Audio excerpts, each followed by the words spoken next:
Physics নামটা শুনলেই আমাদের মনে চলে আসে অজানা ভয় আর একরাশ হতাশা।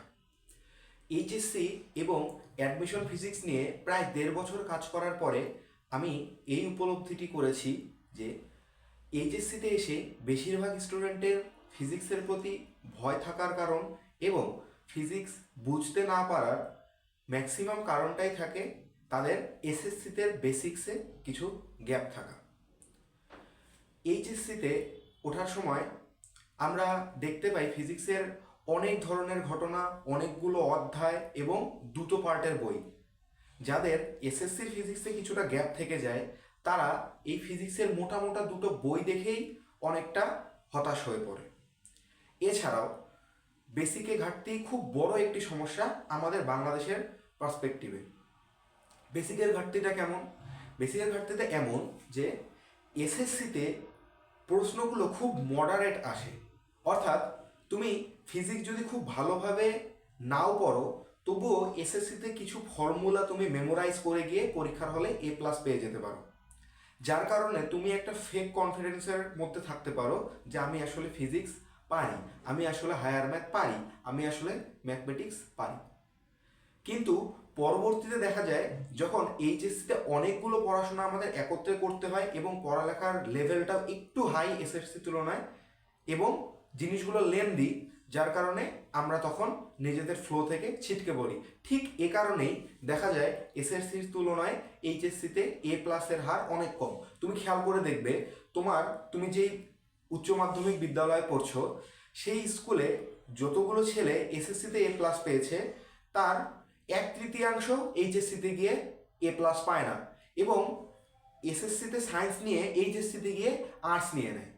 এই আর্টস নেওয়ার অনেকগুলো রিজন থাকতে পারে, তার মধ্যে একটা রিজন হচ্ছে একাডেমিক একটা রিজনের কথা যদি বলতে চাই, যে পোলাপান তখন মনে করে যে না, এইচএসসিতে গিয়ে সায়েন্স আমার পক্ষে কোলানো পসিবল না।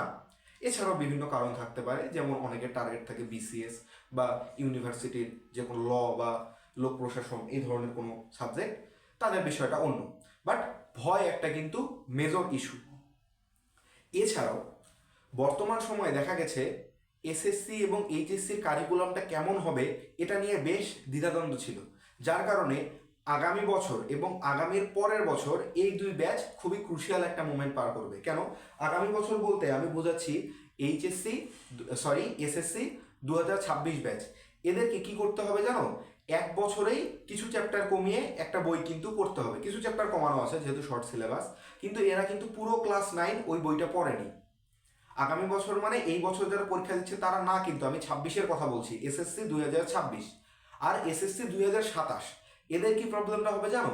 কারণ এরা বিগত 3 বছর নিজেদের পড়ালেখা থেকে অনেকটা দূরে ছিল। কেমন দূরে?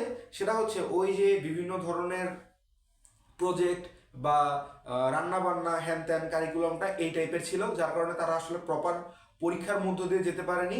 যার কারণে কিছু ভালো নামি দামি প্রাইভেট স্কুল ব্যতীত বেশিরভাগ স্কুলেই খুব একটা পড়ালেখার প্রতি জোর দেওয়া হয়নি, যার কারণে তাদের বেসিক ম্যাথমেটিক্স এটাতে প্রবলেম আছে, ফিজিক্যাল যেসব ফেনোমেনা সেগুলোতেও প্রবলেম আছে।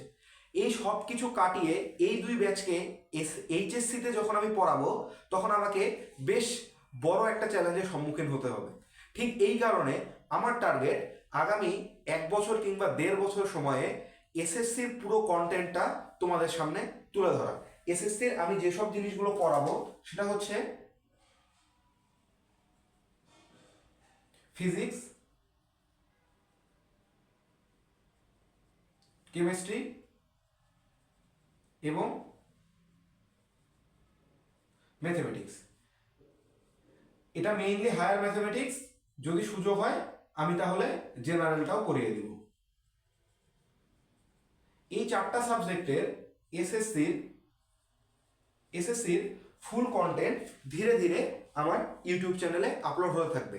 দেখে আমি চেষ্টা করব একটি ফেসবুক গ্রুপও খুলে ফেলার, যাতে আমাদের মধ্যে 1-to-1 কমিউনিকেশন বিল্ড আপ হয়। ঠিক আছে? তো আমরা সর্বপ্রথম শুরু করছি ফিজিক্স নিয়ে। ফিজিক্সের প্রথম অধ্যায়টা হচ্ছে আমাদের ভৌত রাশি ও পরিমাপ। এই অধ্যায়টা আমরা এখনই আলোচনা শুরু করছি না, আমরা শুরু করব দ্বিতীয় অধ্যায় নিয়ে। তোমরা দেখতে পাচ্ছ দ্বিতীয় অধ্যায়ের নাম হচ্ছে গতি। এই গতি অধ্যায়ে আমরা যেসব জিনিস আলোচনা করব সেগুলো এখানে আমি পয়েন্ট আকারে লিখে রেখেছি। তোমরা চাইলে একটা স্ক্রিনশট নিয়ে নিতে পারো অথবা খাতায় লিখতে চাইলে লিখতে পারো। নিও না, আমি সরে এসেছি, তোমরা একটা স্ন্যাপশট নিয়ে নাও। আশা করি নেওয়া হয়ে গেছে। তো এই অধ্যায়ে পূর্ববর্তী অধ্যায় অর্থাৎ ভৌত রাশি ও পরিমাপ অধ্যায়ের যতটুকু অংশ আমাদের লাগবে ততটুকু অংশ আমি প্রথম 2 পর্বে আলোচনা করব। তো আমাদের টপিক ওয়াইজ ভিডিওগুলো আসতে থাকবে একটির পর একটি, এবং তোমরা নিশ্চিন্ত থাকতে পারো তোমাদের সিলেবাস আমি নিজ দায়িত্বে কমপ্লিট করিয়ে দেব। কিছু প্রিকশনস আছে আমার ক্লাসের, সেটা হচ্ছে আমি মেইনলি এইচএসসির সাথে বেশি কমফোর্টেবল।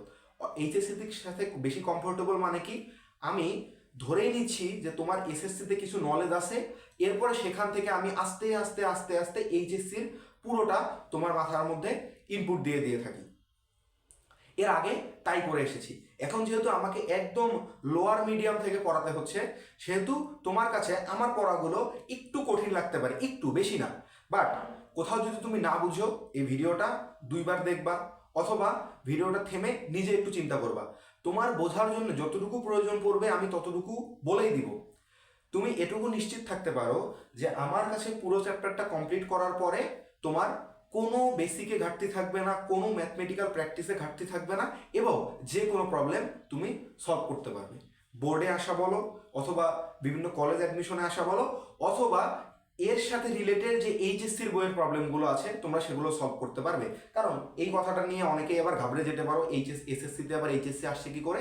তা না, এসএসসি টপিকেরই বড় ফর্ম হচ্ছে এইচএসসি, তাই না? তো এই টপিকগুলো নিশ্চয়ই ওই বইগুলোতে আলোচনা আছে, তোমরা সেগুলো সলভ করতে পারবে।